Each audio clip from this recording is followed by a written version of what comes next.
Good evening and welcome to DLP TV on this Tuesday evening, and I am your host, Worrell, our advertised host, Ms. Melissa Seeley. She's here with us in the studio, but we'll be taking up other matters this evening. So this evening we have a wide-ranging conversation with you. We'll be focusing on three areas: health, labor, and poverty alleviation, and I will have two guests joining me later this evening. Dr. Alleyne will be dealing with labor, and our candidate for the city, Mr. Rowe, will be, and our spokesperson for poverty alleviation will be discussing matters relating to poverty alleviation.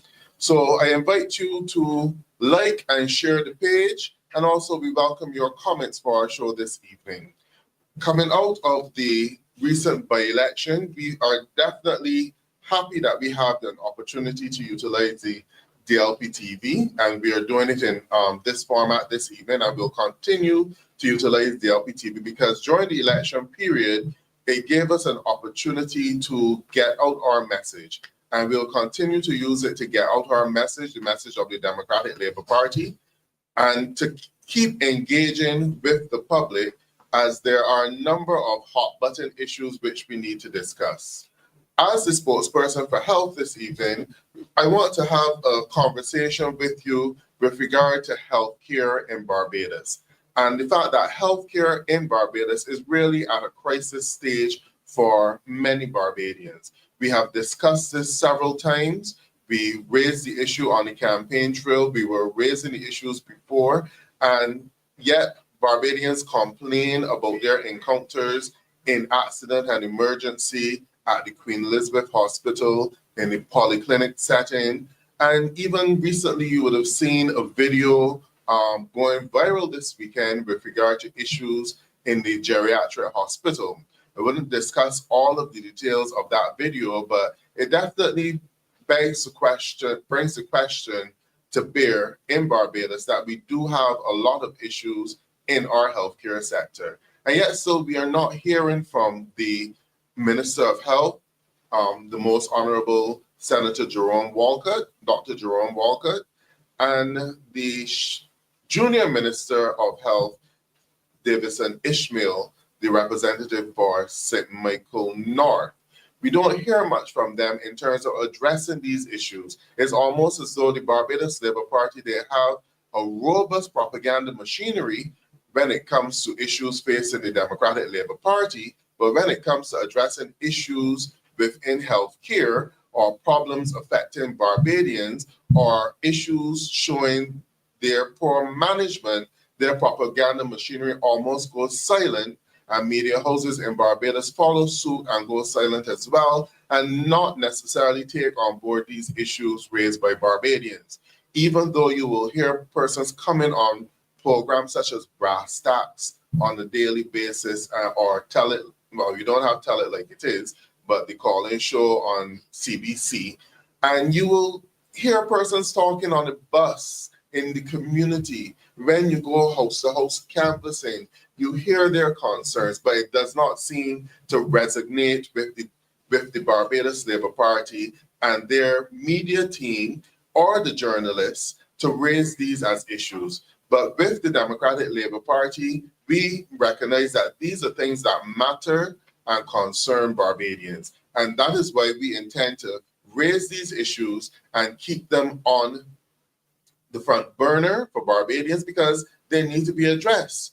You voted for the Barbados Labour Party and they promised transparency and openness. So they need to come to the people of Barbados and address the issues that they're raising, their concerns with healthcare. It is not just the patients who are complaining, but it's the workers within these healthcare facilities who are also complaining. It's the family members. You have the nurses who are complaining, the doctors who are complaining. It seems as though every single healthcare facility in Barbados is suffering from sick building syndrome. But yet still, Jerome Walcott, Davison Ishmael, and the Barbados Labour Party PR team are silent about it. So before I go in, I'll invite you again to like and share the show And of course, we look forward to seeing your comments as we discuss the healthcare issues. One of the first things that I want to look at in terms of nursing. Now, nurses are very important to the delivery of healthcare in Barbados.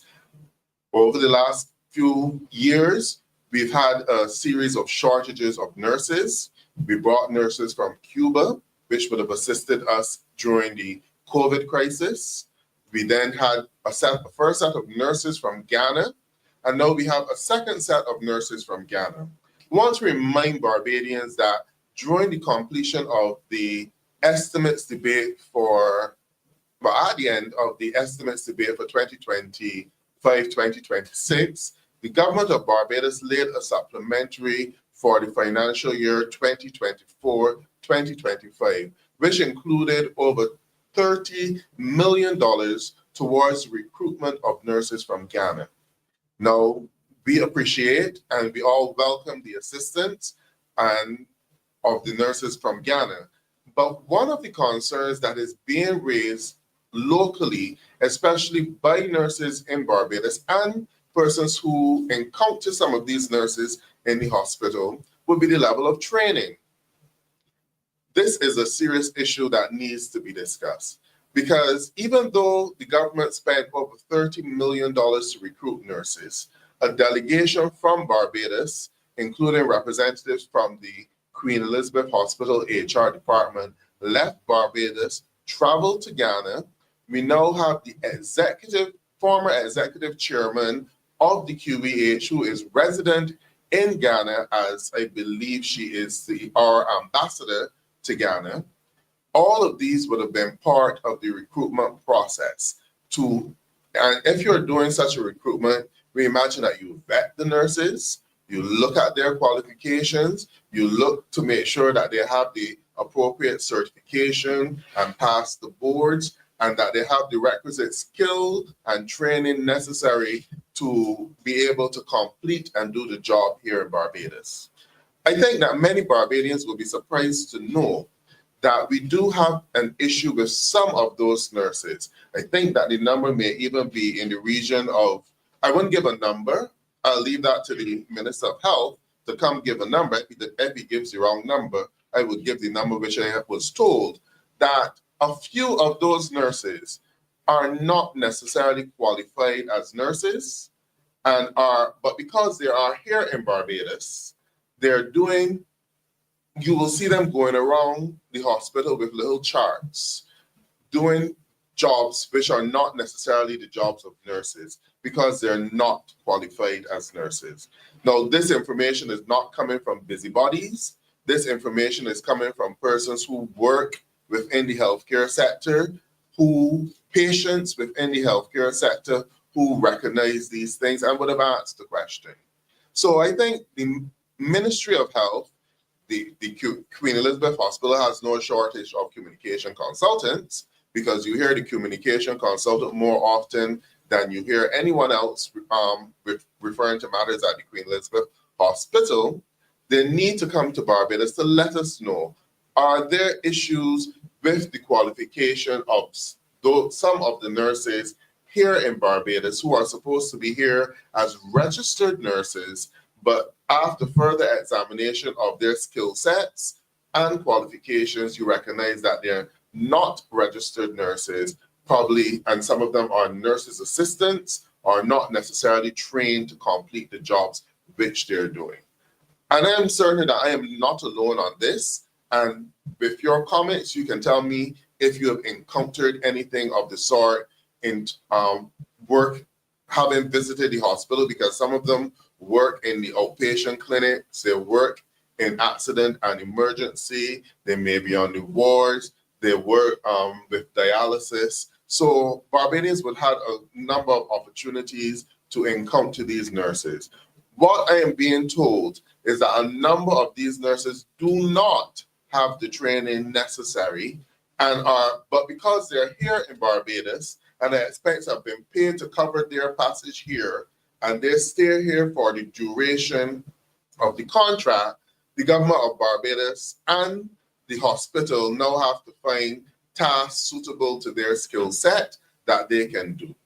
It is also becoming a burden for the nurses at the hospital as well, because many of the nurses recognize that the training is not necessarily there, and they have to be very vigilant because, of course, we want to make sure that you have the best quality care to patients. That is all part of the oath which nurses take. That is all part of their training. So our nurses need to make sure that they properly supervise these nurses and they feel as though they're being given double work.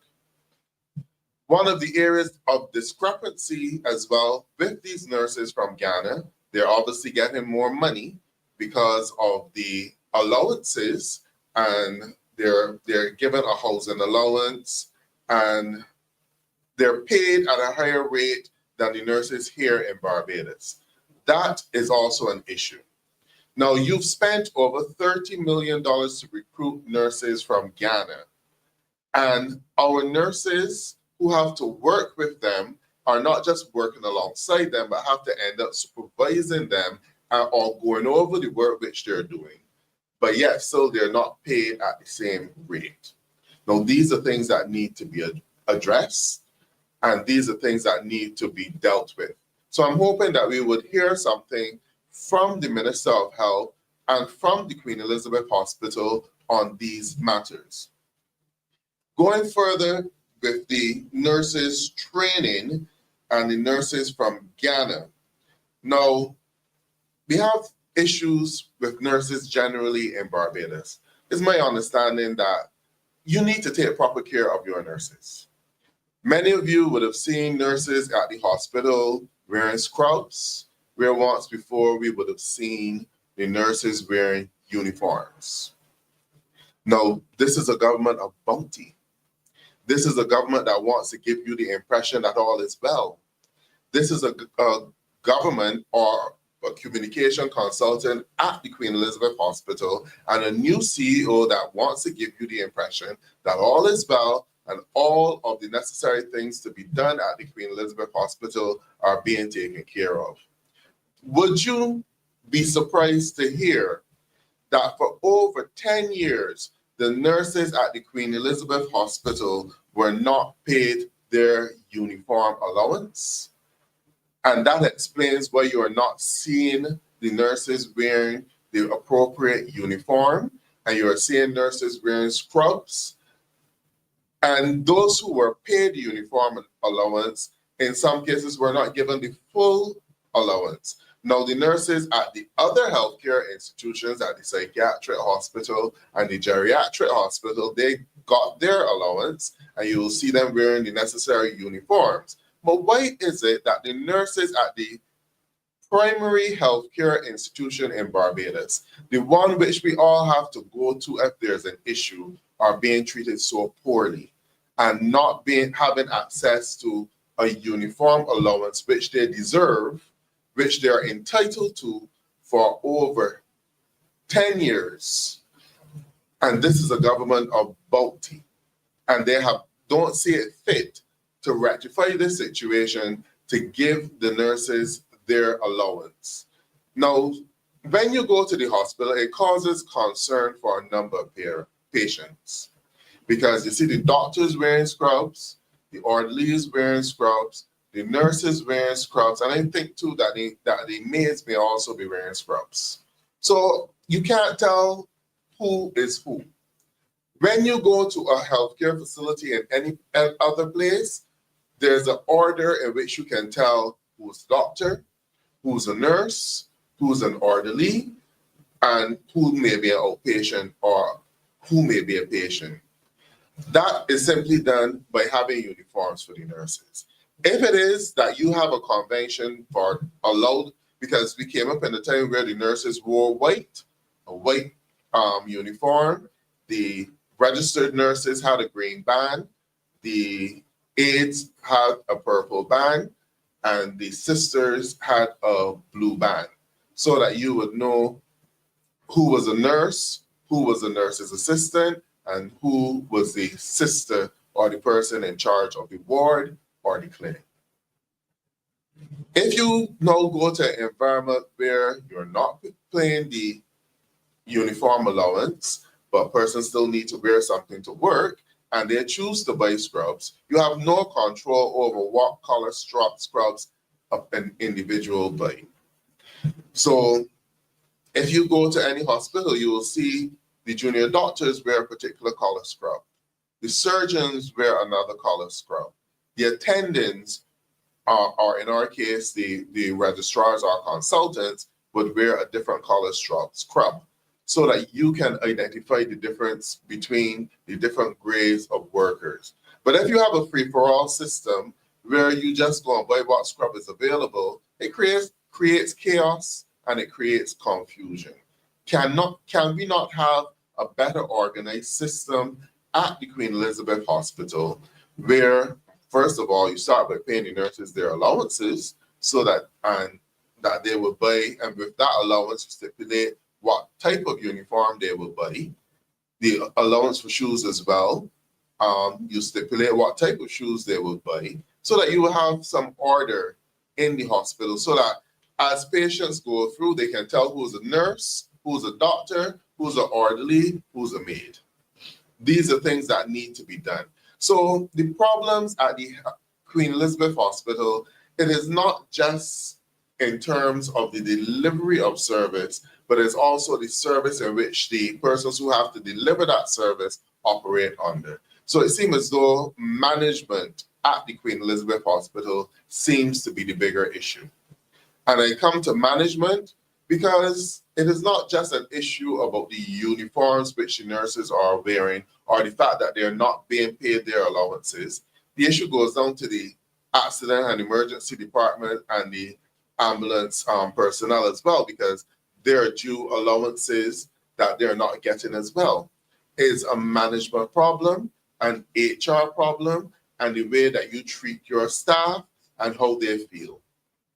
But coming to the management issue, the next burning issue which we have at the Queen Elizabeth Hospital is that of a sick building syndrome.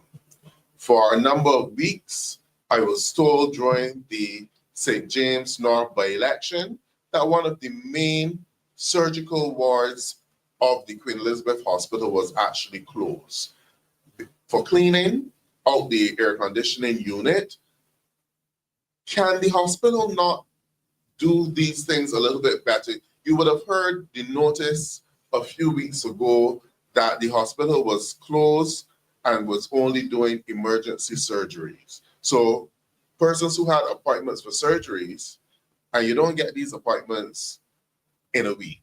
Some of these appointments are scheduled in months, for over 3 months. Could you imagine someone who would have had an appointment 3 months ago, hearing on the week that they had their appointment that the Queen Elizabeth Hospital is closed for surgeries because of maintenance of the surgical ward, the surgical unit, or the surgical room? We are really playing Russian roulette with the lives of many Barbadians, especially with the way in which the Queen Elizabeth Hospital is being managed. And these are things which need to be addressed frontally by the Barbados Labour Party government, by the Mayor Motley administration, by the Minister of Health, Senator Dr. Jerome Walker. And we've gone far beyond the time to hear the explanation by the Chief Executive Officer of the Queen Elizabeth Hospital. Quite frankly, this has become a political matter, is a matter of resource allocation, and that is why you need to hear the explanation from the Minister of Health to give Barbadians some confidence that something is being done to address the issues which continue to plague the Queen Elizabeth Hospital and have been plaguing healthcare in Barbados for just as long as the Barbados Labour Party has been in government. And I say that because when the Barbados Labour Party came to government in 2018, up until I believe it was 2019, you had a CEO at the Queen Elizabeth Hospital in the name of Dr. Dexter James, which many Barbadians began to feel a little bit more comfortable with his style of management of the Queen Elizabeth Hospital. The Barbados Labour Party needs to explain to the people in Barbados, why did they get rid of Dr. Dexter James? And they need to admit that since he has departed the Queen Elizabeth Hospital, the quality of care and service at the hospital has deteriorated, not just because of COVID, but because of poor management decisions being taken at the Queen Elizabeth Hospital. It does not seem as though the resources are going to the priority areas, which would include ensuring that healthcare gets an appropriate budget to meet the needs of residents of Barbados and the needs of the Queen Elizabeth Hospital. You still have a situation at the hospital where many of the drug suppliers are owed millions of dollars and threatened on a monthly basis to cut off their supply to the Queen Elizabeth Hospital.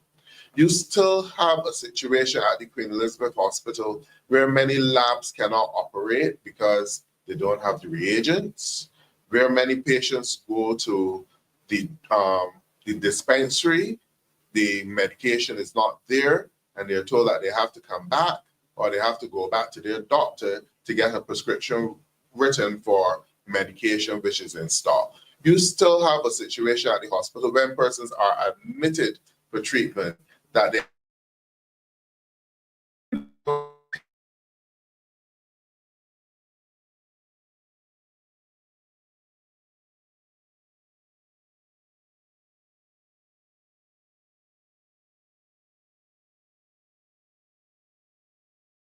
manner get a family member to come and pay for the test. It has even gone so far that some family members have to come and take samples from the patients,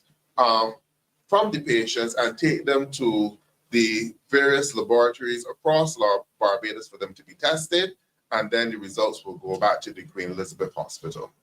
Is that the situation that you imagine that we would be in 2025 in Barbados, when this government has been taking out of our salaries a health service levy, which is taken from national insurance? The last time I heard that health service levy raised as much as $80 million a year. The purpose of that health service levy is to go towards meeting the expenses of the Queen Elizabeth Hospital. Yet still Barbadians are being asked to pay for simple blood tests, urine analysis, x-rays. Well, the x-rays are probably one of the only things that they get right at the Queen Elizabeth Hospital. Because truth be told, if you need an x-ray from any other place, you can get it within half an hour to an hour at the Queen Elizabeth Hospital. So that's the one good thing that they get right. But when it comes to a CT scan, trust me, you gotta pray from the time you are told that you need the appointment for the CT scan, and pray that you meet somebody, a friendly face that would allow you to get it, or you are told to go elsewhere where you would have to pay for it. But this is not the situation that we ought to be in with our major healthcare facility in 2025. And I believe that a lot of these issues are because of poor management decisions affecting the quality of service at the Queen Elizabeth Hospital. Not only are the nurses not happy with the Queen Elizabeth Hospital, but the doctors are in the same boat as well. At the Queen Elizabeth Hospital, there are a number of consultants' positions are not being filled because you had persons who would have come through the ranks of the Queen Elizabeth Hospital, received their training, and as soon as the opportunity arises to either go private or go somewhere else, they take it because they cannot stand the management culture at the Queen Elizabeth Hospital. As a result of that, there's no hematologist at the Queen Elizabeth Hospital. You don't have a consultant pediatric surgeon at the Queen Elizabeth Hospital. You don't have a consultant pathologist at the Queen Elizabeth Hospital. You actually have to fly in a pathologist on a weekly basis to Barbados. Can we not do better in a situation where we now have a medical campus at Cave Hill and we are exposing more of our doctors to training? Why are we not being able to keep more of our doctors which we train and employ them at the hospital? there are a number of areas which are not right, and it all because of the management culture at the hospital, which seems to be stifling off the Queen Elizabeth Hospital. There are also some decisions being made too by this government which are not necessarily making sense. Now, in Barbados, few months ago, in March actually, we would have heard about the government gifting the land at Gemmett's Lane to the Afrexim Bank to build their complex and a hotel. But yet still the Queen Elizabeth Hospital, which is adjacent to that property, is suffering for space and looking for space to expand. Why wasn't that site chosen as one of the areas to expand? Because you already have a facility just at the top of the road, which was the old the nurses' hospital there. Could have used that facility to expand. Under the Democratic Labour Party government, before COVID, would have expanded the Enmore Centre and put the laboratories over on that side of the road. You've heard news recently that the government of Barbados plans to bring the Graydon Seeley School to take up the space by the convent, which is right next door to the Queen Elizabeth Hospital, which is right next door to the lab. You may not have heard, but you're being told that the Queen Elizabeth Hospital is looking for space for an outpatient clinic. And the location which they have in mind may not be the most suitable location in close proximity to the Queen Elizabeth Hospital. But I would think that if the government is strategic in their planning out the development in this corridor and in this area, you would not put the Graydon Seeley School in the area of the convent, when it would be better suited to expand the medical facilities around the Queen Elizabeth Hospital, so that if you have to expand locations for clinics, your outpatient clinics, and also residents for the doctors and nurses when they're on call, these are areas which you can utilize, so that you would have facilities not only for residents, but for training facilities as well. And if you are taking, because at one point in time, you had outpatient clinics operated in Bayville, in the Belleville area.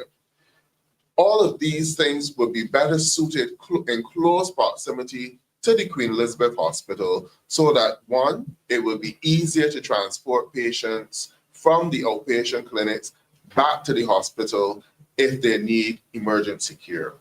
Because sometimes a patient might turn up for an appointment at the outpatient clinic, as it is now that clinic is within the Queen Elizabeth Hospital. And during that appointment, they may be told, you may need to go to accident and emergency, or you may need to see a particular consultant.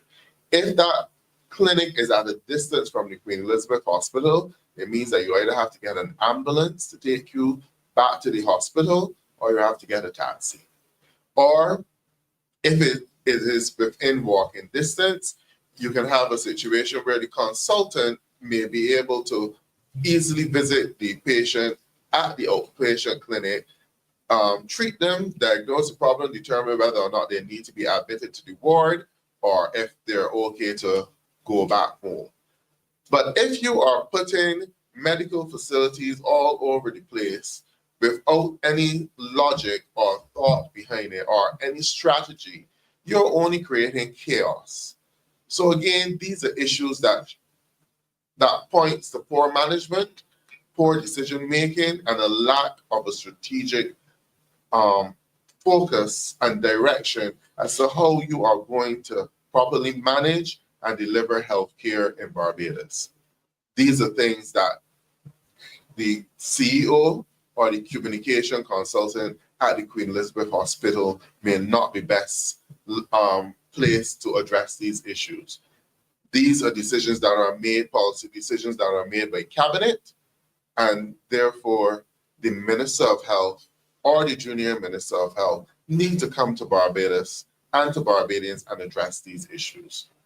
We have a number of issues within healthcare. So far, I've not gone from the Queen Elizabeth Hospital as yet. But believe you me, the problems are just as bad at the other healthcare facilities.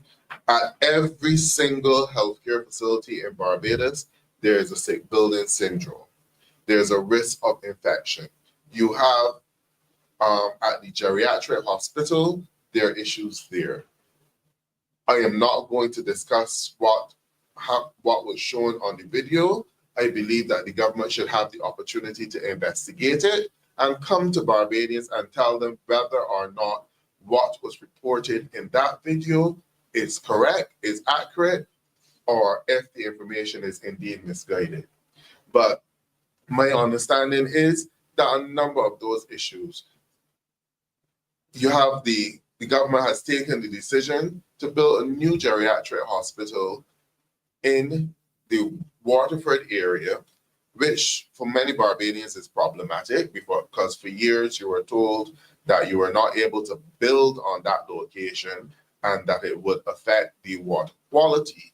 But now you have the geriatric hospital being built there, and at this stage it looks as though it is within the probably the final stages of construction and will soon be able to move. Patients will be able to move in. But we know that there have been some environmental issues at the geriatric hospital. And we know that the issues of bed bugs did exist at the geriatric hospital before. We can understand the situation with scabies happening, but I'm not saying that what is reported in the video is accurate, because we do have standards within nursing here in Barbados in that you don't use the same soap and the same water to bathe more than one patient. So we do know that we do have those standards. But it is up to the government to come to the people of Barbados, because a number of people believe that what they're seeing reported in that video may be accurate. So let Barbadians know, are our elderly being properly taken care of when they are in our facilities such as the geriatric hospital and the many outpatient clinics? What is necessary to improve the quality of care and service in these facilities? That is the responsibility of the government to do. They have an excellent PR and communications team, but they seem to go silent when it comes to discussing issues affecting the people of Barbados and affecting and anything that highlights their wrongdoings as a government. So all of these are things that need to be addressed. So in wrapping up our discussion on healthcare, we'll come back to some of these a little bit later in the evening, but because I will take a look at your comments as I was going through. I wasn't able to look at your comments, but I want to see and address your comments, and I will do that a little bit later in the show. We are appealing to the Minister of Health and to the government of Barbados to take healthcare seriously. Many Barbadians are concerned, and it seems as though we are living in a crisis. We have a sick building syndrome within our healthcare facilities, and we also have a sick syndrome going on in terms of the management of the healthcare facilities. You have nurses who are complaining. You have doctors who are complaining and leaving. You have the patients and their family who are complaining. So the list is growing. So we appeal to the government of Barbados to address the issues. In 2025, when you're paying out a solidarity allowance, I believe that Barbadians expect that you should be doing more for healthcare, and that the Queen Elizabeth Hospital should not have to go cap in hand begging for funds to meet their day-to-day needs. You should not be asking patients to pay for simple tests after taking out a health service levy.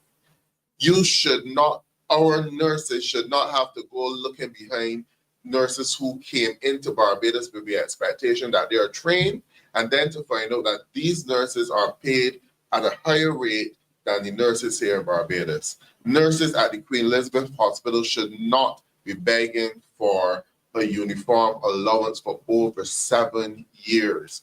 These things show poor management and a breakdown in the HR structures within the organization. Why are these things happening? And the result of this, you will see why you have the cascading breakdown in healthcare delivery, not just at the Queen Elizabeth Hospital, but across the healthcare sectors in Barbados. And if the Minister of Health do not see these as issues that need to be addressed, well, he needs to be fired. He needs to be removed. And Barbados should punish him for his silence and punish the Barbados Labour Party for their silence, because it affects every single one of us.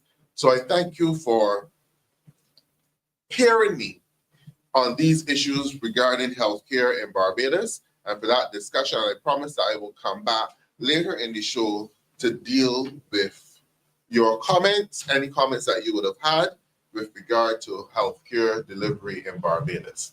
But tonight, as I mentioned earlier, we have a guest on the show, Dr. Alleyne, who has just joined me. And tonight we will be looking at labor, because just like health, labor in Barbados is also in crisis. Welcome, Dr. Alleyne. Good evening. You will recognize my voice is not the best condition, but I hope it lasts the journey of the show. But sitting and listening to you explain the challenges of the system, your focus is on labor, and it seems to be a chronic problem in Barbados to put an environment where workers can be as productive as they can be.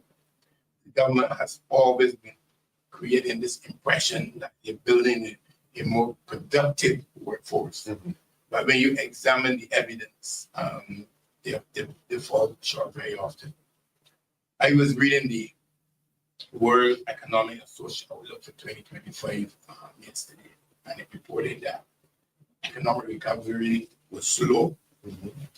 It was persistent concern. The concern for persistence of unemployment, especially among young people. It was still joint concerns about gender disparities. They noted that power was moving away from workers and being placed more and more under the control of employers. And that real wages have not been seen to be increasing. Mm-hmm. No, that is the World Economic Social Outlook, 20th International World Picture of the environment in which labor is operating. And I then began to look at the situation in Barbados and to find out the extent to which Barbados has moved past the post-COVID environment, whether or not we were doing better, whether or not our workers appear to be happy. What are some of the new initiatives coming out of labor that can drive the workers' productive levels and so on? How were the unions responding to the new environment? Were the unions meeting, getting together, discussing challenges facing workers? Was the social partnership engaging the process? And to be honest with you, I listened to the Minister of Labor, Colin Jordan, and following the discussion on the national minimum wage, he made it clear that the victory in that exercise was collective bargaining. That was the victory. There is always a reluctance by this minister to speak about positive terms about labor. I do not know if his commitment to employers so confuses him that he cannot say that labor made a gain or that there's an opportunity for labor to do more. But he coaches his language in the process of engagement, rather than whether the national minimum wage of $10.50 was an adequate one, whether we should be looking at a living wage. Those discussions seem to be absent from our ministry's head. But the truth is, the labor environment in Barbados is a little bit toxic at this stage, and it is toxic because the social partnership on which it survives has been fractured, and I am not seeing any short-term improvement for the state of the social rights. And I think it's going to get worse. You willing to go into a little bit more detail about the fracturing of the social partnership and how important it is to a stable labor relationship within the country? Recently, we celebrated Labor Day. I used to live for Labor Day as a young worker, worked in industry, and I worked it's called like Limited. When Labor Day was coming on, it was the time for workers to be ready to get on a truck and a bus and go down in town and do a circle. Celebration for the workers. Yes, and then head up to Labour College or King George V Memorial Bar and have a celebration of being part of the labor movement. I believe that has some activity. I'm still lost as to how Labor Day can pass so uneventful in Barbados this year. I know that at one point in time in Barbados, a number of persons were expressing their disapproval of the performance of the various unions, the Barbados Workers Union and UPW in particular. I don't know if it got to the extent of the teachers' unions, but definitely those two unions, Barbadians felt as though they were not necessarily representing their interests and their needs. I mean, that perception is not full foundation. There's so many issues. Because it saw the rise of the Unity Workers Union. But that is, I think that union has benefited from the lack of activity, lack of performance, lack of fight expressed by the other two unions, the bigger unions. And the truth is, recently, the Barbados Union of Teachers raised an issue over the leave, right? The long-term leave and the length of time it was taking to give them to them. And another teacher union got down or lost his voice. And no matter that benefit all teachers, even if you felt that the timing was wrong, you make a statement. Well, we would have hoped that we would be able to do more, a general discussion at another time or something. But then you come and support them. Say, of course, all teachers must get their leave. But the silence of that union and the lack of support makes a statement about the trade union movement. So is it solidarity only within the unions and not solidarity between the different unions? Yeah. Solidarity forever. I went to the annual conference of the National Public Workers. I'm a member, still a member, retired member. And I made a comment after we signed Solidarity Forever. That's our union song. And my comment was, we can't just sing this. We have to mean it. Otherwise, let's stop singing it. Whether or not a particular union has 100% solid case, we look for the aspects of the union's case and support it, and we bring them around the table at the Congress, and we discuss the issue that we feel they need to tighten up on. The two bigger unions made the presidents of the Congress a secret because nobody sees them at the meetings in the Congress. Both the Barbados Brigade has really pulled itself away, and the National Public has not been as active as it ought to be. And the truth is, the other smaller unions, the prison officers, police, BUT, they need the support of the bigger unions. They need the strength of the other unions to pull some of the issues, because more often than not, the others are staff associations, and that they need the real trade union with its secretariats to be able to do more research, to provide training and guidance for those unions. It is not happening. And then we get a little bit concerned. Seeing a comment here that the Barbados Workers Union has pulled out of C2 staff and the NUPW went to bed with the Barbados Labour Party. Well, I don't know, I can't say that going to bed. But I can say that I am, as a member, I am not happy with the level of relationship. Agitation, worker representation, and so on. And when I look at the union density now, the union density in the region, union density is the number of people who join the union that are eligible to join the working people. So it had been dropping steadily. We can't get numbers out of the unions to give us a general idea of what the level is now. But I think those are there's a constant drop in membership across our unions. What surprised me back in March when you heard the announcement about the Caribbean Broadcasting Corporation and the retrenchment of the staff and to have them return on a contract basis. And it almost as though the representative from the Barbados Workers Union was actually celebrating because I think in their opinion, they were able to get a good severance payment for the staff. But shouldn't the union be more concerned about the retention of workers? Look, this is a concern that was put on the table sometime back, 2018, 2020 period.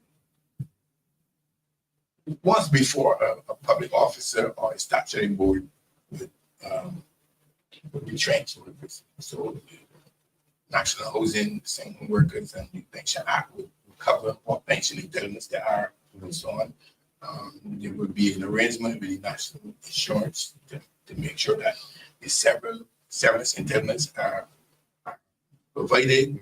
There will also be decisions if they can be moved into another statutory body who may be in a position to take some of the retrenched workers. All those are nice discussions when we are dealing with statutory entities and the public sector generally. Now you have public-private companies involved in the whole exercise who some of these employees have special arrangements. They're under the Companies Act and so on. And I was suggesting sometime back, I was having a discussion at Saturday, that we may need to look at some of the legislation that is used generally in private sector for the transfer of undertakings to see if we can find some system that allows workers like the CBC crowd to receive their packages, but they do not lose their length of service, that they do not lose some of their benefits. I remember the airport staff when they transitioned from the public sector into a private company. Some guys were getting 4 weeks holiday. And they were 5 years and they were going to move into the 5-week holiday or 42 days or whatever it was. And they lost that entitlement. Now, I'm not saying that if you go into a new arrangement that you must carry everything, but there are some things that we need to be able to work out a plan that makes both sides win-win, rather than the workers losing out and the employer coming fresh and offering these people low wages now. The rates of pay for the staff at CBC, the rates are going to be lower than what CBC is currently paying professionals. So, and the other question is whether they are going to be put on fixed term contracts that are going to be 6 months, 1 year, or whatever. Now, those are things that the union should be guarding against. Correct. And building a defense on systems to attack the government or the employer to ensure that workers are not put in precarious employment. But isn't it the role and the responsibility of the unions to be advocating for the workers and putting this information out here? Because here we are as a political party, the ones now putting that information, and many Barbadians don't seem to know about it. But you see, the other challenge is that the unions have become so weak that the annual conferences now lack substance. There are not significant resolutions brought to the annual conference for a debate and for members to put their teeth and their thoughts in and come up with some strong resolutions to government. And government, as one of the biggest employers, is leading the way in putting people on short-term contracts. You take the chief agricultural officer's position. You take the chief education officer and you put them on fixed term contracts. So a guy who is the assistant deputy or the deputy chief and so on, they are in a position of holding because this guy's contract ends. If it is not renewed, that person is not going to go in a 2-year or 3-year fixed term contract because he's a career public officer. So he stays fixed as the deputy or as the assistant chief because the senior post is a fixed term contract. So we get in a little pull and push at the top of the departments where that process is being implemented. It is something that the unions need to sit down at the social partnership level and come up with a position on to government on the feasibility of that program.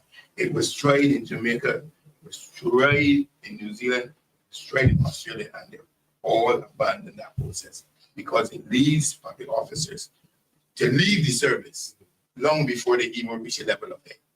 And then if it is happening in the public service, there's nothing stopping the government, from the private sector actually doing the same thing. And the government therefore has no moral authority to speak to any private sector agents. It used to be a big thing to work in a bank. A bank job was considered a big job.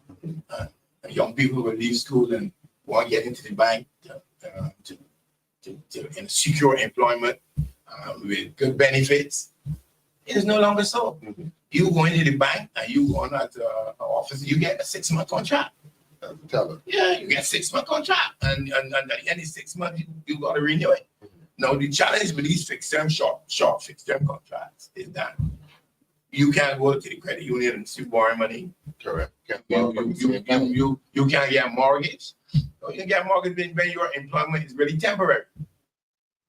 And it seems to me that all the talk with the minister and them about decent work and sending on to the ILO conventions that we can get an environment in Barbados of decent work, that is only talk.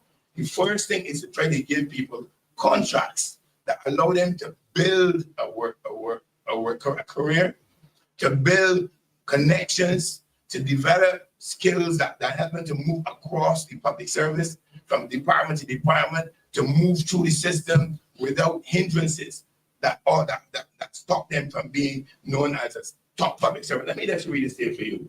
Let me just read the Barbados Labour Party statement. This is the manifesto of the Barbados Labour Party. And very often, the Labour Party gets rid of this. They write pretty flowery, pretty papers, and then they're dumped. They don't even refer to them again. The public sector management, this is the Barbados Labour Party. There was a time when Barbados was regarded as having one of the best public sectors in the Caribbean. Our civil servants were known for their superior quality, efficiency, and professionalism. The Barbados Labour Party is determined to rebuild a professional public service suited to delivering the vision, policy directions, and innovations that will characterize our tenure in office. Their tenure of office, has been characterized by a destruction of the civil service. When the Barbados Labour Party leaves office, Barbadians will not know the public sector. It has been dismantled. They will not know it. And they have not been making changes for the good governance of Barbados. Every department has a cadre of consultants reporting not to the permanent secretary, reporting not to the head of office, but reporting to the minister. So that there's no discipline, there's no report writing, and then you get an environment where every decision must go to the prime minister. Things sit in people's desks, sit on the consultant's drawers for months, and nothing is happening. We have a situation in the Ministry of Youth Affairs where the national youth policy was revised and the report sent to the minister's office. And it has been there for over 15 months, catching cobweb, and resources were used to build up that process. People gave work papers. I made a contribution to the revision of the national youth service. Youth policy. Nothing. And they got the goal. They will enhance timely and effective human resource management in the public by providing for a qualified full executive chairman of the Public Service Commission. Just talk. Just empty talk. establish separate administrative boards for each of the service commissions: the public, the teaching, the police, judicial, and legal. Each service commission will be led by a director, empty talk at every stage. Like they can give another one for himself to this. They will restructure the person administration division to allow for more transparent, fair, efficient, and timely decision making across England. Who are people employed in Barbados now? You got no minister. Exactly. You have to take election. You can't. Once before when you went to the public service, you used to get an interview. You had to gain your references. You go in and sit down. You're doing an interview. But once you meet the grade, the qualifications, you get a short-term appointment, and then you get moved across departments. No, you go get a letter from a minister. They tell you they don't he was a director. You go get a letter from the minister to get anything done in Barbados. And that is part of the empty rhetoric.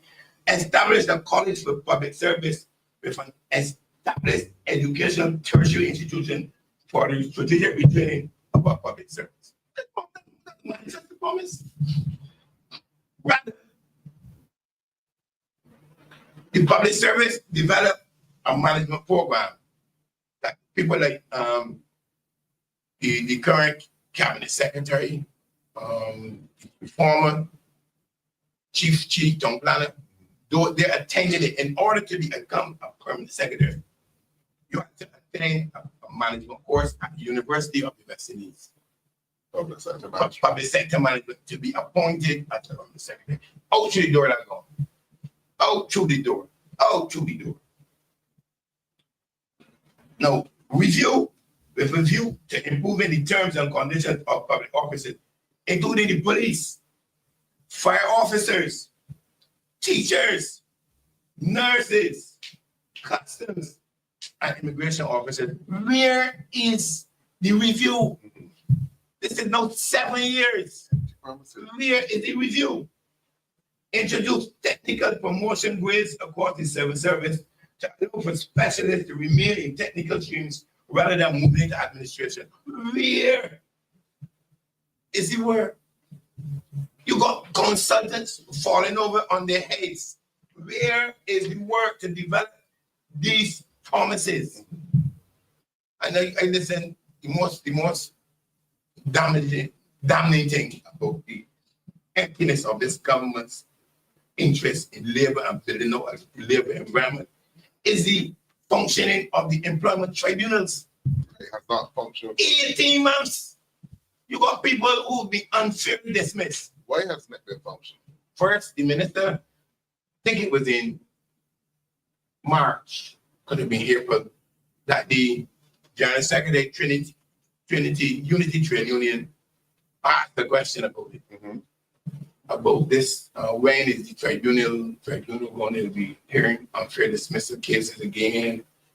And the permanent secretary, I don't want to call her name, but the permanent secretary, the minister, they said, as you know, the people on tribunals have to be sworn in. And the process of swearing them in has not taken place yet. The minister, a man over the seat in St. John North, and he ain't only sworn in, he's sitting in the house already. But to get a tribunal member sworn in Barbados in 2025 takes 3 months. So I don't know if I should believe that, if that's the story that somebody wrote and gave her to read, but this is ridiculous. And I have a young man who came here to me after last week who has been out of work, unfairly dismissed, and on a charge of stealing. So why have you not heard the other unions in Barbados on that? Because the tribunal is an important part for the functioning of the Employment Rights Act. Well, without the tribunals, the Act has no teeth. And the truth of the Employment Rights Act was designed to deal with the question of unfair dismissal. You recover the wrongful dismissal because you really are dealing with statutory requirements, notice, and leave entitlements, and so on.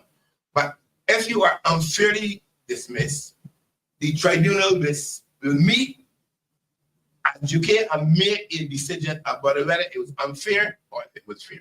And then they will assign benefits and damages and so on. So as a result of that, you have a number of persons that their lives are in limbo. You got to tell the general committee, man, he's about to lose his house.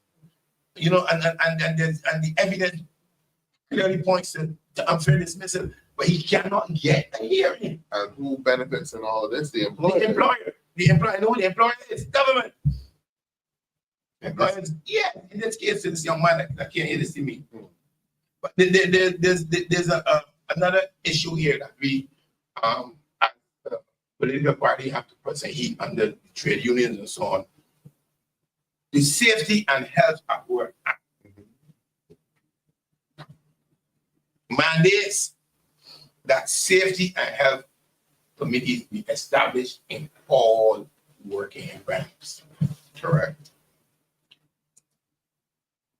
Now, by not staffing the Labor Department, and in particular, the unit that deals with safety and health, policing of the conditions under which people work in Barbados has become absent from the portfolio of the Labor Department. As a matter of fact, you ain't searching the Labor Department homepage today. I want to get the staff complement and see. And lo and behold, the chief labor officer is still Mr. Burnett, who is a member of the Retirees Committee with me at UPW. His name is still on the web page as the chief labor officer. So not even that they can't update. But the general point is that you have legislation that says A should happen. You should have a sick day. You should have a committee, and it must be made up of A, B, and C. Correct. Not many are functioning. Labor inspections to monitor the minimum wage, to make sure that people are not getting, instead of 40 by 10, which is $400 a week, but 22 by 10. Go and inspect the wages, inspect employers' books, make sure that they're not reducing hours to keep their payroll at the same level. But you don't have any labor officers doing inspections. Employers can tell you anything. And when you go and make a complaint at the Labor Department, 6 officers. I don't even know if there's so many. I don't know. I've been trying to find out. I can't stay back. They tell you the website. Still got this and burning up at the chief. So I don't know. But go ahead. No, I was going to say that it's also unfair to Barbadians because a number of persons have been making complaints with their work environment and the issues that they're encountering. And so therefore you need the labor officers to investigate these things. You see that when you hear the puppets, the Labor Party put it in its manifesto, it's going to make sure technical people, Labor Department, labor officers are technical people. The special skills, health and safety people have to be trained. Labor inspectorate is not writing on a file. You have to have a background in law. You have to be able to deal with employers. So those are technical positions. And if you are not hiring people and training people, but then the whole public service is crumbling. And labor is suffering. I see a comment there that that you're right, Mr. Alleyne. There are several cases at the tribunal for several government entities, including the one responsible for the collection of taxes and no progress. So you're telling me that the government is not allowing the tribunal to sit because they're chief offender? But I don't know if that's the reason. The minister sometime 2023 said that he wants to have a permanent secretariat set up. A permanent secretariat. Now, if an institution is so critical to productivity, so critical to government's performance, why is it taking 18 months to set up a secretariat in an institution that is critical to the development of good human resources, comfortable workers, compliant employers, you understand? And a happy social partnership. But the problem with this is that the social partnership has a subcommittee that the Minister Jordan supports the chair. It doesn't meet. It does not meet. The social partnership only meets if the Prime Minister has a statement to make. So the social partnership limbers along. Or to say, what that Donald or what that Waddle do? The C2 staff struggling. Social partnership going nowhere. How is labor expected to perform and to be productive? Do you think that this could also be deliberately done? Because you know that Barbados is just coming out of an IMF program. And the IMF program normally brings austerity measures, which would result and has resulted in a loss of jobs for a number of persons, persons losing permanent jobs and going on contracts. Do you think that all of this has been purposely done so that the government would have little or no objections? So wait, you said that the current Prime Minister was against the amalgamation of urban and rural development commission when she was in opposition. Mm-hmm. She was against it. Okay. Now we see she's falling on the line, She's in love with she's it. she's in line now. Now, a lot had not been said. There was a promise that there would be no loss of jobs. The social service, the urban and rural development commissions are on paper. One, we call it the Urban Rural Commission, I think it's called now. Mm-hmm. And the National Sports Council, Gymnasium, on paper, share the same fate. But in practice, it is not so. Yeah. It is not so. And how they operate. There's also Transport Board and the Transport Authority that's supposed to put some of the road. Yeah, you see, but again, you the consultants responsible for framing these things, you know. Mm-hmm. And they had got a consultant at Urban Development Commission for the 7 years. For the 7 years to get 2 Mickey Mouse offices of 43 and 33 staff and programs with a total budget, let's say $50 million between them, put together, it takes 7 years and a whole set of consultants to sort out. And at the end of the exercise, nothing new, no new proposals. Nothing new has come out of the exercise except that you have now, I'm told, a Director General, and then you got the director who was at Urban now, Director Administration, and the one at Rural Director for Projects. You also have similar confusion going on with the formation of the new social services agency. I am tired of Minister of that. I am tired and free with that.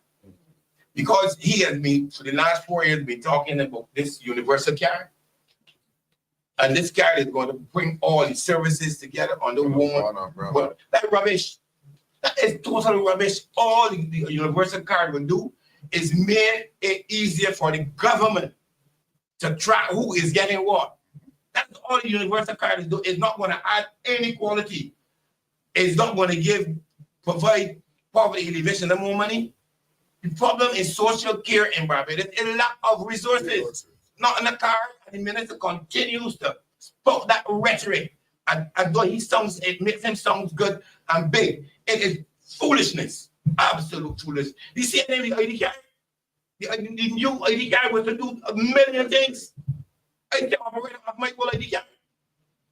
You know, and this propaganda, continuous barrage of foolishness. But the public eating it up. I'm not looking to challenge this government. Where are these services you promised? I hear the minister yesterday or to this thing that the Prime Minister said that the Urban and Rural Development Commissions will be concentrating on building the 1,000 houses for the 1,000 family, 1,000 houses between Urban and Rural Development Commission. When they go down at home, $60 million. $60 million. And left a jungle down there with concrete, a concrete jungle down there where 8 people occupy houses. And he got the nerve. They be telling Barbados that because the Prime Minister said that they are going to build 1,000 houses for the one family program. Again, rubbish, total rubbish. And Humphrey has to stop it. He has to stop talking as though people are stupid. And all the time that the Urban and Rural Commissions have been operating, you reduce the staff. The staff, 40 somebody from rural and 50 something from urban. When I left urban had technical officers doing master's degrees in building, in structural engineering and so on. So that some of the technical officers know they're having a saw. They know 10 penny near from a 4 penny, ensure that we bring quality staff there. You know that? I am not certain some of them will stay because the environment becomes so toxic in there. I don't know if they're going to stay. But the point is, to get 1,000 houses built, you have to have the money first. You have to have the technical staff to ensure that quality prevails. And then you have also to maintain the 1,000 houses. If you build 1,000 houses for urban, you're going to be able to maintain them. They can't even maintain the ones that they have now, but they can build another 1,000 houses and can't maintain the existing. I am tired of this and their rubbish. And Labour is caught up in the propaganda. Things are happening when truth be told. Caribbean Public Service Association's conference is in July in Dominica. I used to go to that every year. Contingent from Barbados used to be 40, 50. Trinidad, 20 somebody. Guyana, 40. So the conference, you got to get a big room. Because you got about 500 delegates come down to conference. Yeah? I don't think we can get 10 people this year going to Dominica. What is that? Because people lost interest. The conference now, if Dominica is not like St. Lucia and with beaches, but we can enjoy the internal mountains and things that we have, rivers, where we can get. Because Dominica, I love Dominica. So they will get a chance to do those things. But the actual engagement in labor matters and building up resolutions and dealing with the challenge across unions, even the contract work in the public sector, that should be a hot topic. The emergence of AI, how does it affect the public sector? Those should be agenda items for C2SAB that we have position papers on it. I know that C2SAB has been doing some work, but I mean, the individual unions that have been staying away from C2SAB are not doing the workers anything.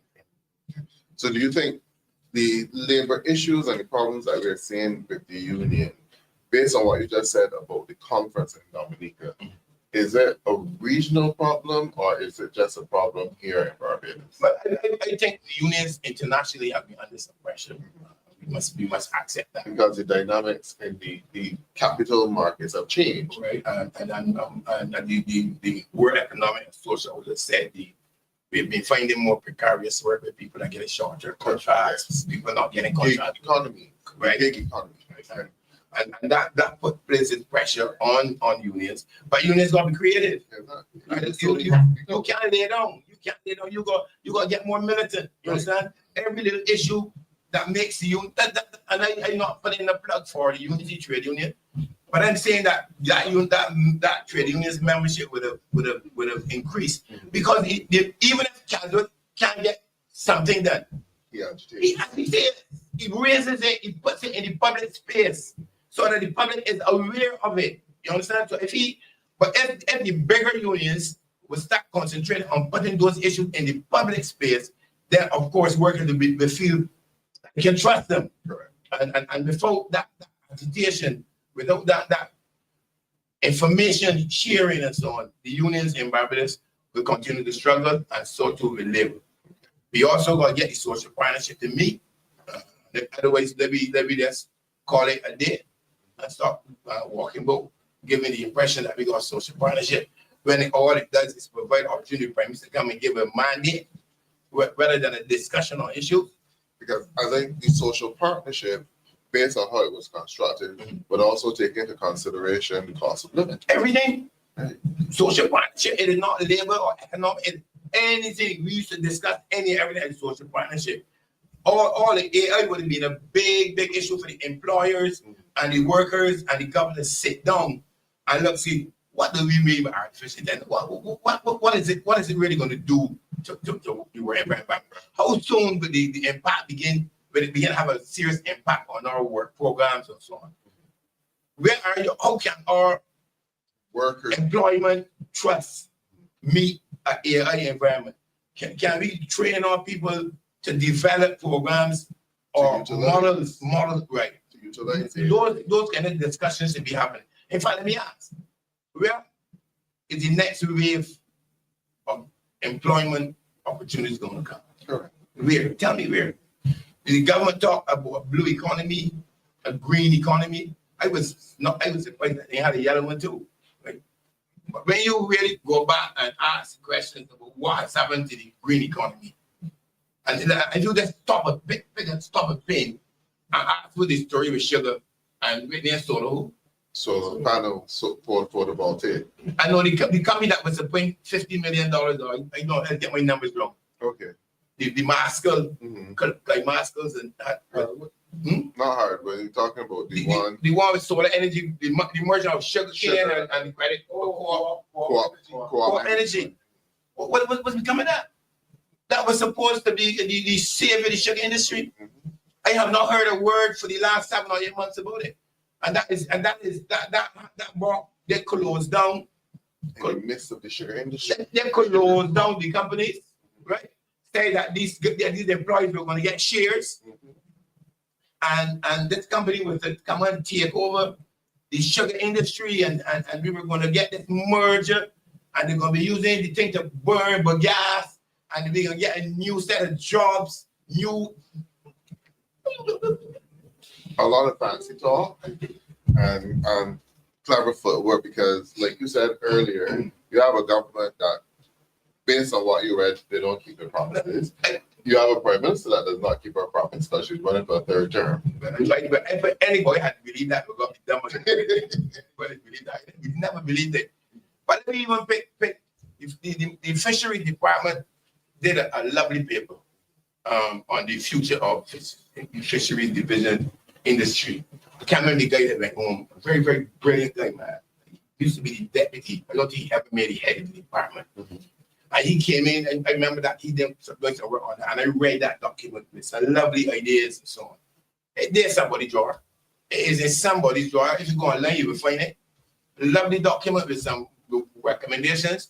But again, that was to be an avenue for new jobs, a new direction. The green, blue, and with the pink economy too. Probably. So I don't. I mean, I made some as though I'm bashing the government and I'm being unfair and so on. But when I go back and I pick their manifesto up, I can read some of the lovely terms and statements made about where Barbados was going, where it was, and where they were going to take it. Nothing can be further from the printed word. The reality out there is that Barbados's employment thrust continues to be driven by government putting people in short-term contracts, keeping them off the street. And there are no productive areas that we develop. And I mean, we can see even in the cultural arena, the people who come in to perform at the Prime Minister fests and so on, they get paid better than the locals. The locals get the pittance, and I mean, there's a cadre of them that seem to be on contract. And even in that avenue, that the long term, the government had said they were going to have a calendar of events I think that even, would it be established? Yes. I think that even, what's it called? The gathering has gone flat, We or scattering. gone dead. We scattering. Scattering. As a matter of fact, when the by-election was going on, I asked the question, what has happened to it? There's no mention. Are they going to do over?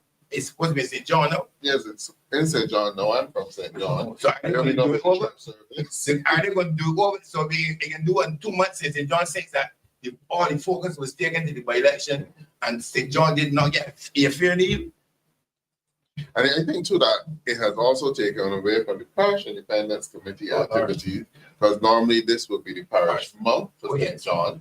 So the ambassadors would be doing their work, highlighting what they have done and their activities for the month. But saints be gathering, and a lot of money has been spent on it, but yet so they can't seem to get it right. You know, we live with hope, though. We have to live with hope. We cannot throw up our hands and say that because of the lack of concrete evidence of programs and things happening in Barbados, but we just can't shut down. We got to keep driving to the public's attention the truth. I hope that at some time they will wake up. Yeah. And in Gabisau, people will one day coming soon. One day from this. The people will wake up. Yeah, and on that note, there is an orange economy which deals with entertainment and culture, right? And we would have done a significant amount in creating a cultural industries bill to help boost that orange economy. And you also have another comment about workers being frustrated with the representation they're getting from the Barbados Workers Union. So, Dr. Alleyne, we discussed labor. We had an opportunity to deal with workers on contract, the union, the public sector, minimum wage, reduction in hours, and health and safety in the workplace. When you were dealing with that, if you had the safety committees in place, a lot of the environmental issues at the schools probably would not exist. Let me make this general point. All departments, whether in public or private sector, that had a health and safety committee in place did better during COVID. Once a department had a health and safety committee in place, it was easy to transition into the safety ends. Correct. Because they had Monitoring. correct. You don't have to once and even that evidence, it seemed not to be able to spur some energy. And I know the truth is that department, I worked at the Labor Department for 6 years. And I know that Labor Department, people are starving for resources, both human resources and financial resources, to get equipment, testing machines, all kinds of things they're struggling for. And this government will wax a lot of money to talk and where it needs to put the resources, ain't got time for the resources. So we are suffering in health, we are suffering in labor. So I'll give you an opportunity to give your final wrap up, and then I'll bring on my next guest for the evening, Mr. Rowe. And I'm certain that poverty alleviation is not happening in Barbados. Let me just say, it doesn't give me any pleasure to paint labor in such a negative picture. I have been significant benefactor. So I have had significant benefits from being involved in labor. The trade unions have been very good to me. I worked very hard with them. So it tastes like taking no pleasure. I worked at the department too for 6 years, and again, significant benefits. And I must say that I feel a little bit uncomfortable, but I got to be honest and beg the government to find the resources and the interest in the Labor Department and find the interest and the resources and provide them with the need to get the environment, working environment better. And also the Minister of Labor to start keeping the monthly meetings with the Social Partnership Committee. It will help to reduce some of the pressure out there on workers and also on employers, because employers are coming up against some challenges that they need to discuss with labor and the government on a regular basis. Social partnership is not for workers or for employers or for the government. It's a partnership. And the more you engage, then the better the partnership will work. Keeping it as the social partnership as a vehicle for the Prime Minister to make statements is to reduce the efficacy of the institution that has made a significant contribution and can make an even greater contribution in times of difficulty. I want to thank you for having me, and I know you will get some pressure, but we program, keep running it, keep running it.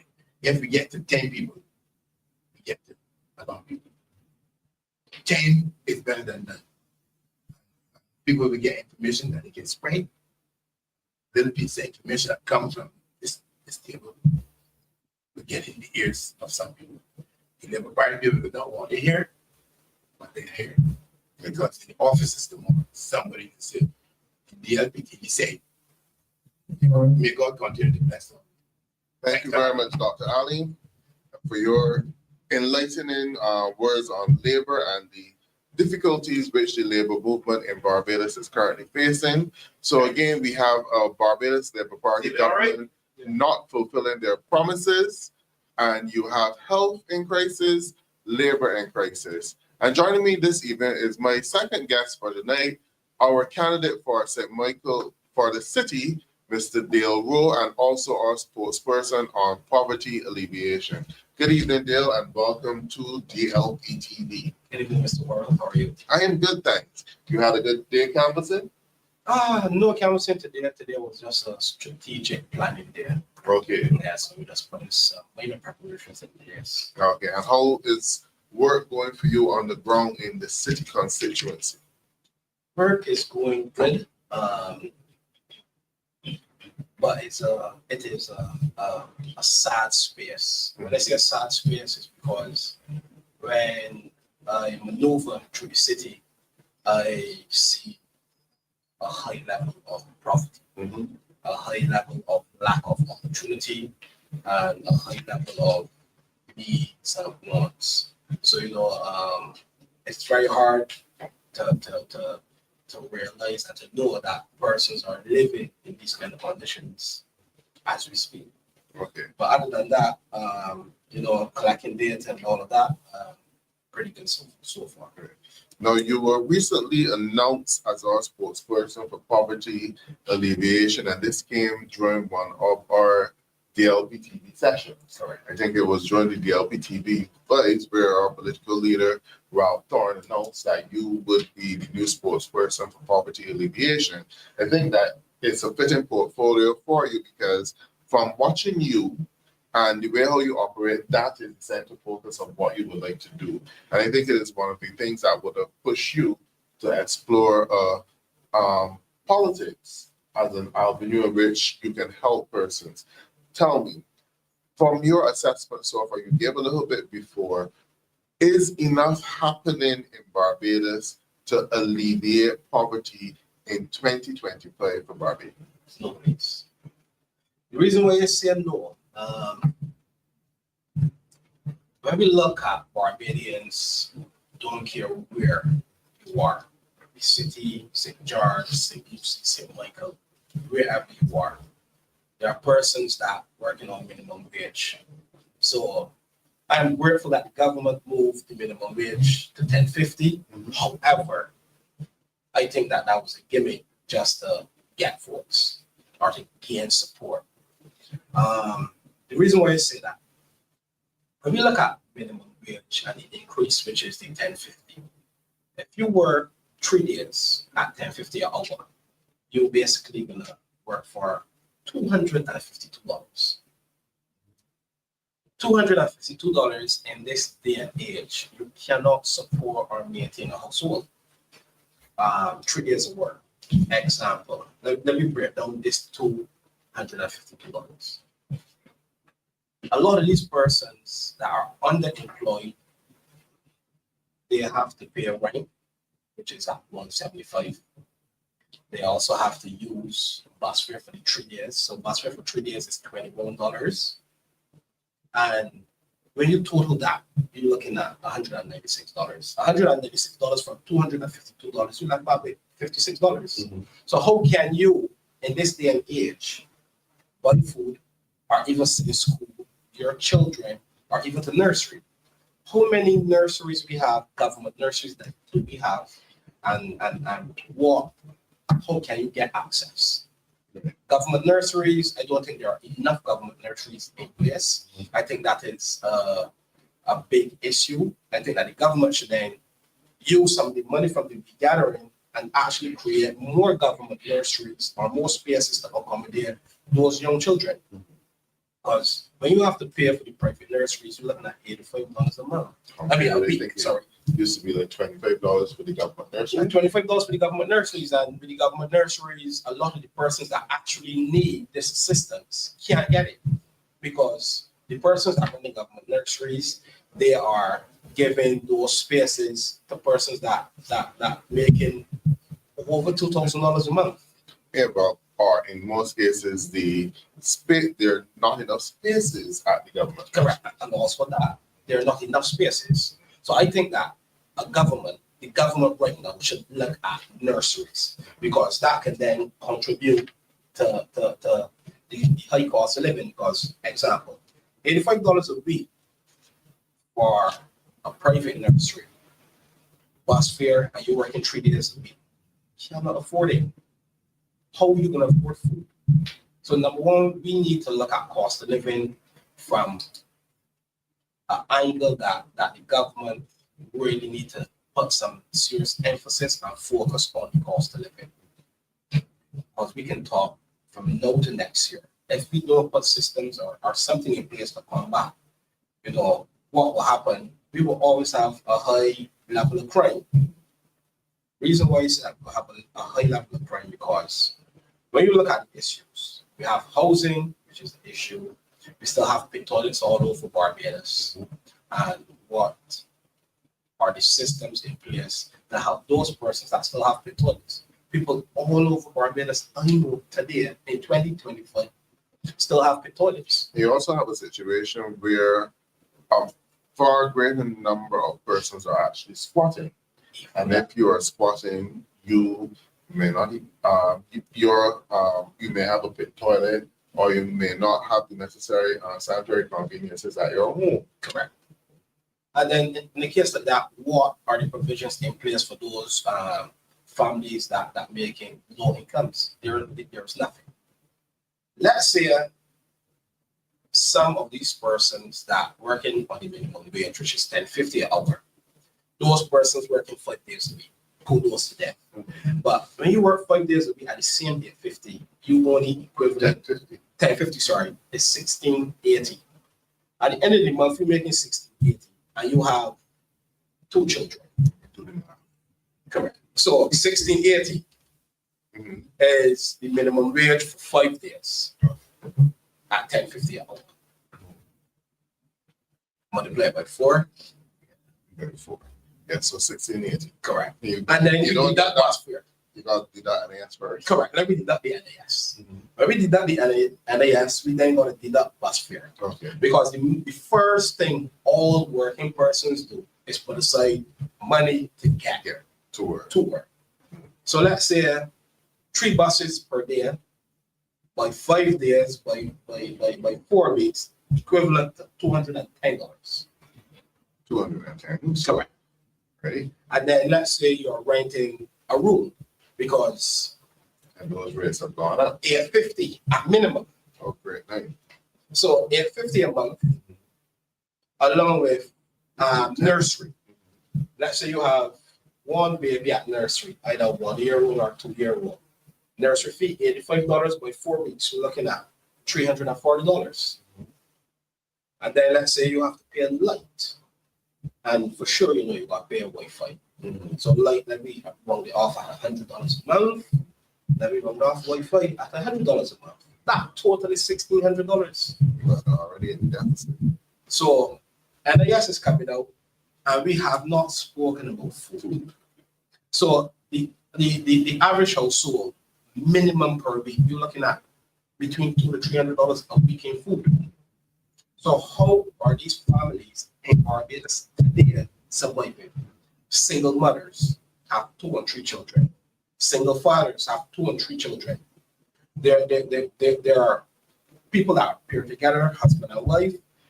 The wife might be making the $252 a week because she's working 3 hours, 3 3 days. days. And then along with whatever scrapings the husband is making, they cannot survive. So then when we look at the crime, we have a young teenager just get expelled of the school. He realizes his mother is in a deficit for working gainful employment.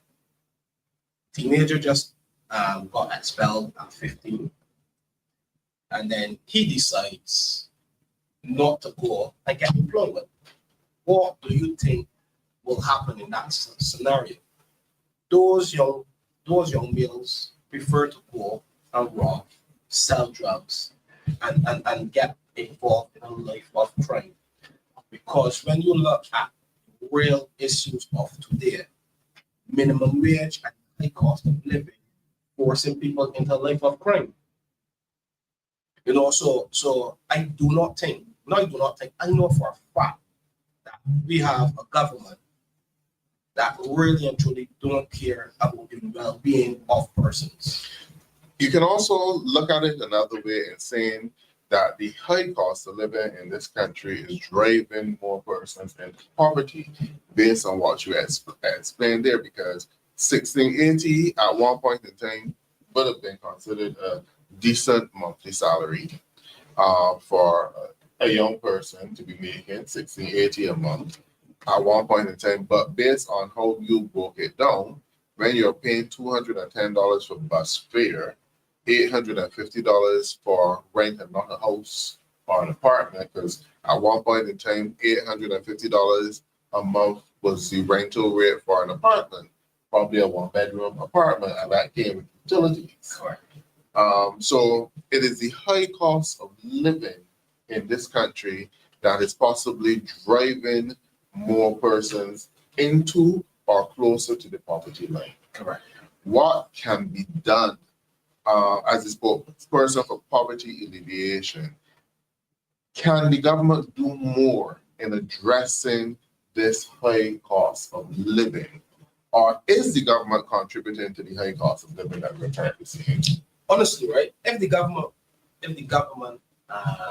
were really interested in the high cost of living, the first thing that the government needs to do is to do a listening tour. Mm-hmm. A listening tour, you create a committee.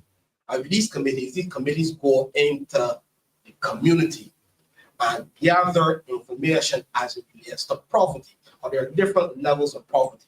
So once you have this team go and do the listening tour, you gather this data, then you create a system. When you create this system is going to expedite that process to ensure that the persons that really need this aid get the aid. Because we have scenarios. Example, I spoke to a person today in the city, and the person said to me, well, there's a community center, and this community center is not being used for the benefits of people in the city. The person that's managing the community center, that person is using the community center to keep stray animals. So This is the person that has keys for the community the center. person that has the keys for the community center. Okay. So the person is collecting whatever to manage this community center. The community center is locked all day. In addition to being closed all day, it is only being open to accommodate the dogs and also to facilitate so some of the dogs had babies, had some puppies. And these wild dogs went and eat the people's livestock, attack the people's livestock, the cows, the sheep, the goat.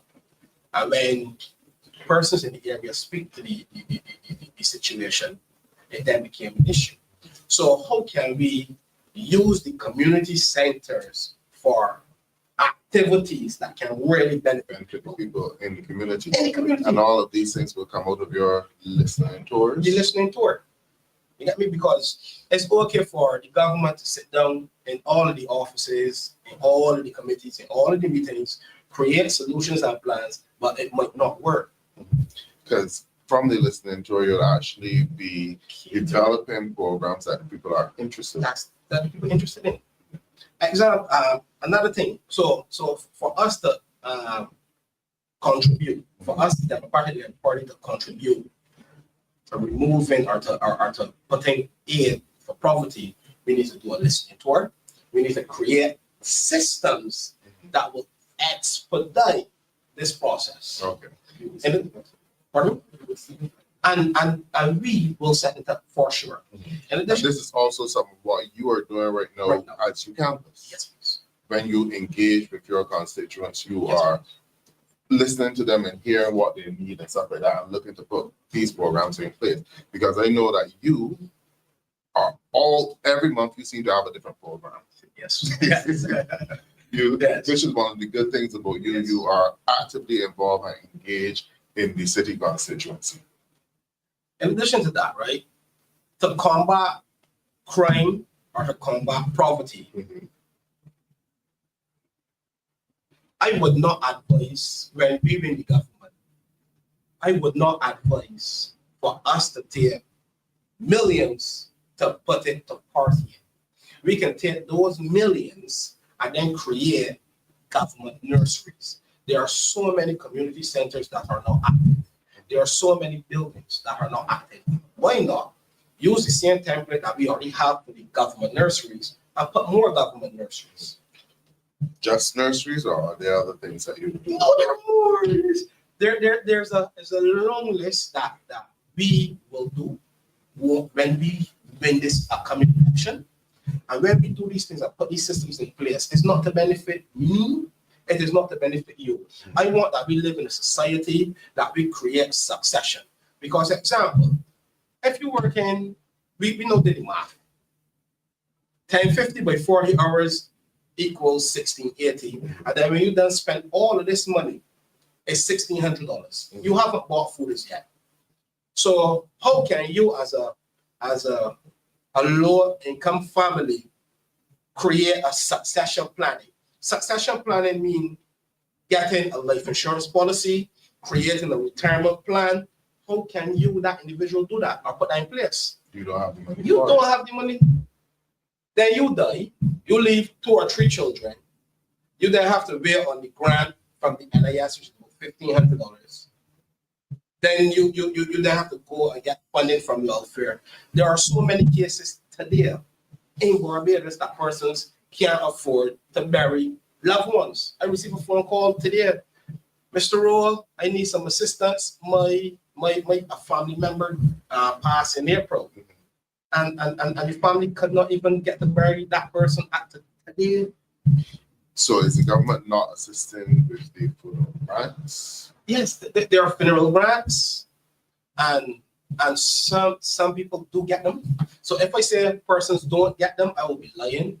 However, the process to getting these grants is like pulling teeth.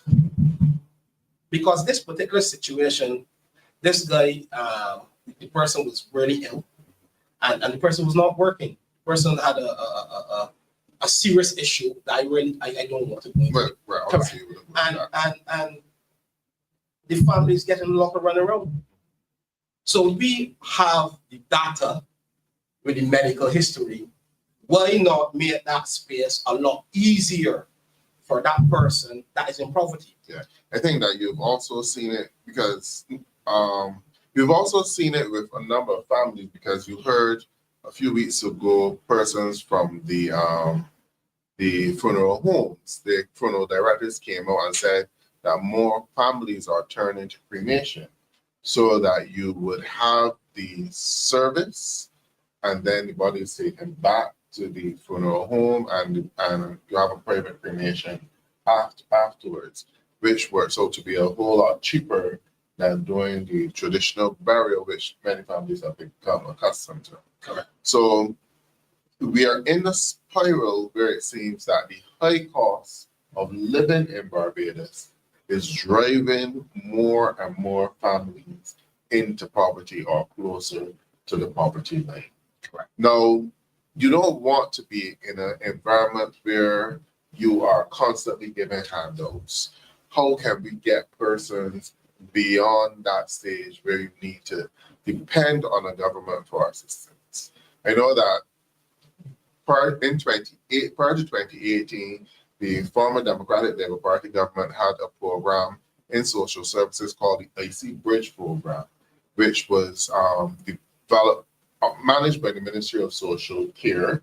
And with this IC Bridge program, because poverty is intergenerational, and it was built with the intention of cutting off that intergenerational poverty by treating the family holistically, so that instead of you just looking at the one person that comes to you for welfare assistance, you look at the entire family, and created an environment where jobs were created. You assist with housing, you assist with education. Is there a need for that, and why has that program been stopped? I don't know why that program has been stopped, to be honest. But what I can say, right? We don't want to do handouts every step of the way. I agree.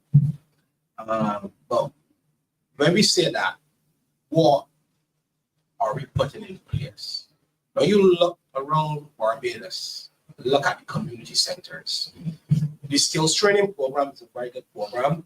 The Polytechnic program is a very good program, and also the Barbados Youth Service, which is the Barbados Advanced Course. Those three facilities are very good programs because you can go in, you can learn skills, you can brush up on CXCs, and then you can then move from those institutions into BCC, then over to the university. Or into a job. Into a job. So the reason why I highlighted those three institutions is because if the government then take money, rather than you doing the gathering, take that same money and use the same template for the youth service, the skills training, and the polytechnic, put more funding into those programs so that we can then attract a wider audience. Because if 3,000 students did the 11 plus, 3,000 students will be leaving school at the ending of that school year, which is at 16 years old. Let's say only 1,000 students go to those tertiary institutions. We have 2/3 on the blocks, in the communities, doing nothing. So what I am urging the government, don't only focus on regathering, take some funding, put that funding into the skills training, the youth service, and polytechnic, so that we can then expand, so that we can get a wider audience. So that you're training more of your people, and you have a skilled workforce. You don't just have to look for jobs here in Barbados, but as long as you have a skilled workforce, you can take your skills with you anywhere. Correct. The same way that we are importing nurses from Ghana, we could be exporting nurses from Barbados anywhere. Anywhere. We could be exporting masons. There's a need for welders. Correct. So expand the training opportunities for persons. For all persons. Use the same community centers to actually build the program. We have these community centers doing well. Well, they're closed. They're open during the day when persons are not available to use them, but they're closed at night when persons can use them. But they don't offer Wi-Fi though, by the way. So you just see people standing up in close proximity to the Wi-Fi to get the Wi-Fi, which makes absolutely no sense. None at all. Right. When they should be open with computers so that children can come and do research for their homework on the computers available at the centers, but they offer Wi-Fi.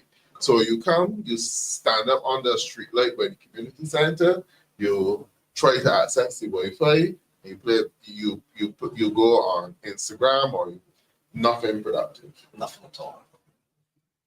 In addition to that, right, I think we also need to look at the expelling the students. I spoke on this topic on the Marcia Week show earlier this year when the guy Chris Muslis did the video in Chapman Lane where they had the boys gambling.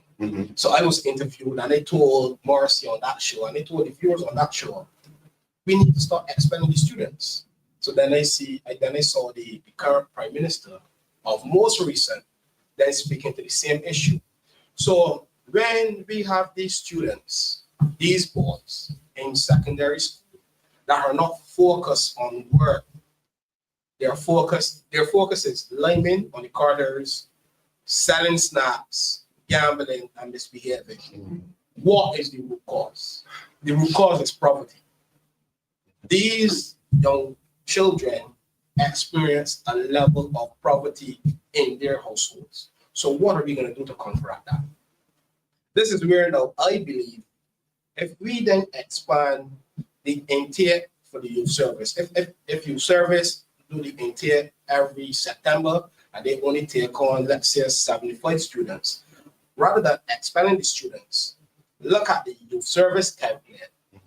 And then those boys and those girls that are not focused, we then can then transfer them now out of that school system into a more controlled, disciplined environment that can help them. When you expel these boys, you then telling them, we don't care. And you have to find and create your life however. Yeah, you're creating a new employment from new employees for the block. Correct. That's all. Because you know what happens is when you don't have work experience, you don't have CSCs, no one is going to hire you when you say, well, I was just expelled to school. No one is going to hire you. So the only body that will recruit you is the boss. When the boss recruit you, you're going to want to look tough. So the only way to look tough, you have to make your CV look good. So when you see these young boys doing a lot of crime, they want to make the CV look good. Because you know what? They're going to get charged to make the guys think as a tough guy. I got to pull a shooting to make the guys think as a tough guy. And in that way, those young boys will then go in a life of crime. Living that life of crime, right, will only make things bad, worse.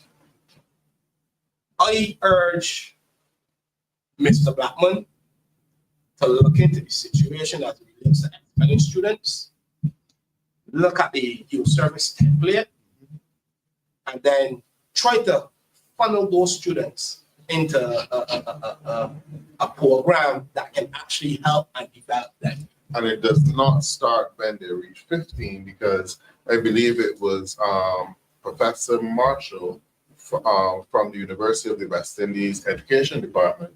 He also spoke on the same issue of expelling the students at 16, when the issue does not start when they're 16. Correct. It shows that you need to do interventions from much earlier in the school life. And I think that he even argued that if government will provide him with the funding for his program, that he can demonstrate that he would be able to get a number of these young persons to become model students by the time they're ready to leave school at 16. I agree. And like you said, you need to utilize the programs such as youth service.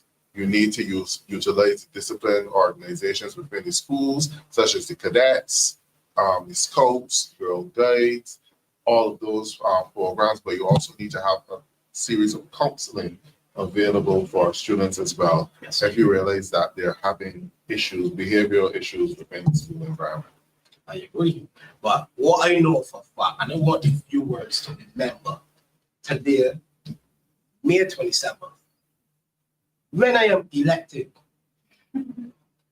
you see these programs, I'm going to show the Barbados Labour Party how to put a program in place and actually help people. Because we need, as a people, to really create. So this is why it's important to do a listening tour, you know, because we might have persons with all kinds of degrees come in a board meeting, create plans and solutions, and it does not work for those individuals. It does not meet the needs of the person. It does not. So therefore, you won't have much buy-in or much uptake from with these Correct. programs. When we look at the poverty from the angle of the same minimum wage, how are we affording persons opportunity to get housing? Right. Working at $1,600 a month, sorry for that, sir. Right. Working at $1,600 a month, no financial institution will give you a mortgage, no financial institution will give you the opportunity for a car loan. You have, if you want a car loan right now, you have to be making over $2,000 a month. Yeah, but isn't there also a role for the government as well? Because the reason that to rent a room has skyrocketed, which was something that was probably like $400 a month. You would rent a room for $100 a week, and now $400 a month that has shifted to $850 a month. It's because of the lack of government's housing policies in terms of bringing those low-income housing solutions on board for the people of Barbados. They had 1,000 houses program. I understand that they're probably only, what are they at? They're probably only at about 1,600 houses of that 1,000 houses program. In 7 years, a government that has only been able to deliver 1,000 houses in 7 years. So this too has contributed to the skyrocketing rental rates, because if the government had a low-income housing policy program, which would replenish the housing stock for NHC, that you can have more rental units, obviously you would have less of a demand for the room, renting a room, and more people will be going towards the housing. Correct. I want the viewers and everybody go on Google and look at a particular article from 2022, July 20th. The minister, the former minister of people empowerment would have boasted and bragged about the direction that the current administration is going in as it relates to poor housing. And the minister said it would be criminal of me not to speak on the poor housing situations in the city. However, it's still the same way. It is still the same way. So my recommendation to the government, when you look at the housing in the city or in Barbados, people that have big toilets, why not put a funding in place that persons can come, get some funding from the government, and be on a payback. You get me? You come, you get the funding, you move that outside toilet on the inside, because some people own the property, some people own the homes, but they don't have the relevant funds to reconstruct the toilet. So the government can put something in place and sign like a right to own, but you will just put something in place that we can then convert all of these big toilets into indoor toilets. And then those persons that working, we can do, the government then can have a program that those persons that pay monthly. Again, I don't think in 2025 we should have big toilets. I don't think in 2025 we should be spending millions on a big gathering and still neglecting housing, job opportunities, the community center. I just think it's poor governance. Point blank. And I think that the fundamental point to drive home here this evening is that the high cost of living, which is fueled by this government in terms of costs for fuel in particular, is contributing to leading more and more Barbadians to the doorstep of poverty. And we need to see more being done with poverty alleviation in Barbados and also with housing. So there I will give you the opportunity to do your wrap up for this evening, and then if we have any time left, we'll probably spend about 5 minutes to look at some comments, as we promised from earlier. All I really want to say is, my fellow Barbadians, I know this is a difficult time for many persons, and with the grace of God and with faith, after every dark night is a bright day. And once we continue to look at the horizon for that silver lining, I know that we, the Democratic Party, will do right by you. You get me? And we will also ensure that all of these things that we are discussing, you can hold me accountable, because they deal with accountability. Unfortunately, we have a government that don't operate off accountability. So, I guarantee you, hold me accountable, because once elected, these things that I speak on will be executed. Thank you, Dale. And Barbados, I can attest to it. He is a man of his word. And I'm certain that the people of the city can also attest to it as well, because he has delivered a number of engaging programs since even before being announced as the candidate for the city. So thank you very much, Dale Rowe, our spokesperson on poverty alleviation and candidate for the city. And we have come to the end of another DLP TV for Tuesday, the 27th of May. I don't know if the producer has any comments there that we would be able to go through. Right, and thank you, Esther Blue. Excellent presentation from the panelists, and as usual, thanks to the producer. And we would have had some earlier comments also dealing with health.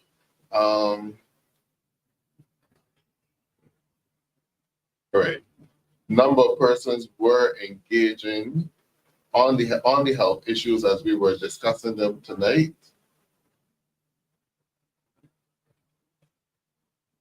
Quite a few useful comments.